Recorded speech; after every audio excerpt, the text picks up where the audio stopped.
جو سنیت کی شان ہے، جو قوم کا امام ہے، نبی کا جو غلام ہے، رضا اسی کا نام ہے۔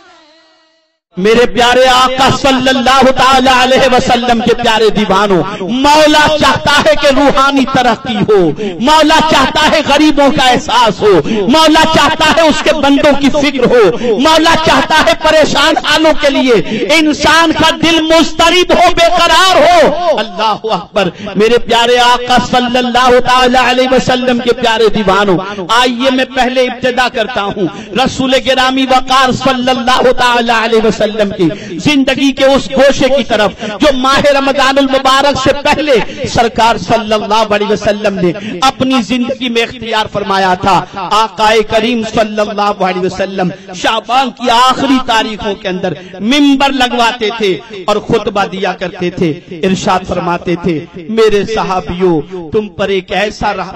ایسا عظمت والا مہینہ سایہ فگن ہونے والا ہے۔ اللہ اللہ، جس ماہ مبارک کے اندر اللہ عز و جل نے نفل کے ثواب کو فرض کے برابر کر دیا، فرض کے ثواب کو 70 فرضوں کے برابر کر دیا، اس میں ایک ایسی رات ہے جو 1000 مہینوں سے افضل و اعلیٰ ہے۔ اللہ اکبر۔ میرے آقا صلی اللہ علیہ وسلم ارشاد فرماتے ہیں اللہ عز و جل نے شیطان کو اس مہینے کے اندر قید کر دیا، جنت کے دروازے کھول دیے۔ اللہ اللہ، آقا کریم کے ارشادات اس سلسلے میں صحابہ کو سرکار فرماتے چلے جاتے، صحابہ کرام میں جذبہ پیدا ہوتا، وہ اپنے آپ کو ماہ رمضان کی تیاری میں لگا دیتے، اور جیسے ہی ماہ رمضان شریف کا چاند نظر آتا، مسند امام احمد میں ہے رسول اعظم کے صحابہ ایک دوسرے کو مبارکباد پیش کرتے تھے کہ وہ مہینہ آ گیا جس کی راتیں برکت والی، دن برکت والا، اور پروردگار نے لمحات کو برکت والا بنایا۔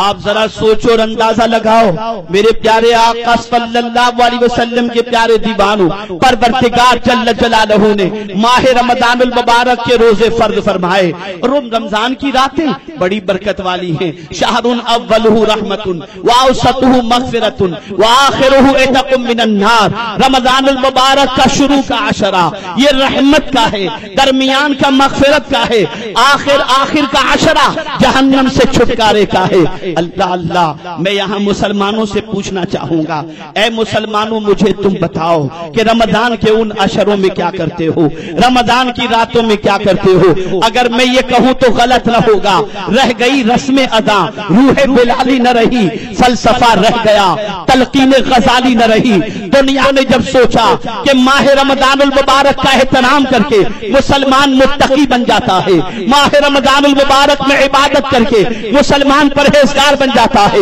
ماہ رمضان المبارک میں عبادت کر کے مسلمان غمخوار بن جاتا ہے، ماہ رمضان المبارک میں عبادت کر کے مسلمان مفلسوں کا ہاتھ بٹاتا ہے، ماہ رمضان المبارک میں عبادت کر کے مسلمان روحانی ترقی کا حامل ہو جاتا ہے، تو رسمیں عام کر دی گئی، رواج عام کر دیے گئے، اور اس روح کو نکالنے کے لیے جب بہت زیادہ ان لوگوں نے مراسم اور بہت زیادہ ان لوگوں نے خرافات کو سوسائٹی میں داخل کرنا چاہا، کم نصیبی یہ ہے کہ ہمارے معاشرے کے لوگ اس کی لپیٹ میں آ گئے۔ میں تو حیران رہتا ہوں وہ مسلمان جو سال کے 11 مہینے رات کو کرکٹ نہیں کھیلتا، وہ رمضان کی راتوں میں کرکٹ کھیلتا نظر آتا ہے، وہ مسلمان جو رمضان کی راتوں کے اندر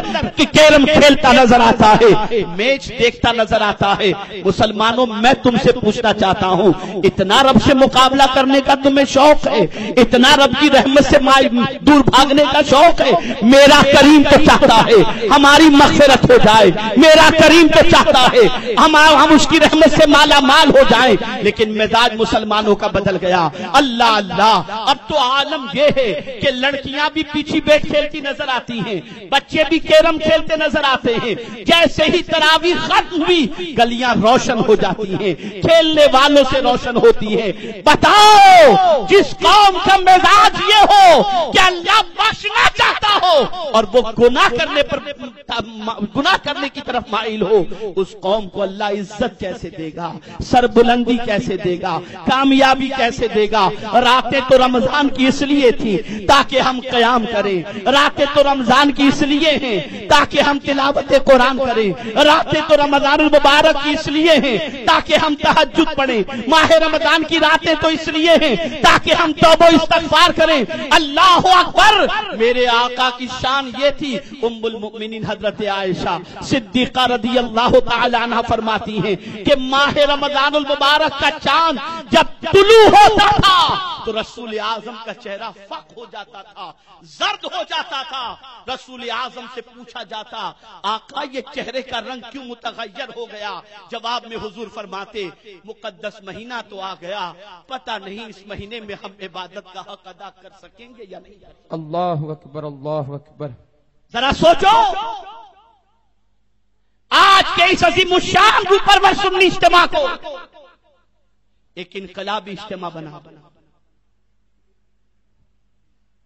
ایک تبدیلی کا اجتماع بنا دو۔ آج کے اس عظیم الشان اجتماع سے شیطان کے مقابلے کی قوت کا جذبہ لے کر اٹھو، معاشرے سے برائیوں کے خاتمے کے لیے کمر کس کے اٹھو، اور یہ جذبہ اپنے اندر پیدا کرو کہ ہم کسی محلے کے اندر، کسی گلی کوچے کے اندر، کسی علاقے کے اندر، کسی اسٹریٹ کے اندر، ماہ رمضان شریف کے اندر کسی کو کھیلتے نہیں دیکھیں گے۔ اگر دیکھیں گے تو کہیں نعت مصطفیٰ کی محفل سجی ہو، کہیں ذکر الہی کی محفل سجی ہو، کہیں قرآن کی تلاوت چل رہی ہو، یہ سارا نظام قائم کرنے کی کوشش کریں گے۔ اور سن لو، اگر آج یہ جذبہ لے کر کے آپ اٹھے، آج یہ عزم کر کے یہاں سے اٹھے، آج اس حوصلے کے ساتھ آپ یہاں سے اٹھے، یقین کر لو مصطفیٰ بھی راضی ہو جائیں گے اور خدا بھی ہم سے راضی ہو جائے گا۔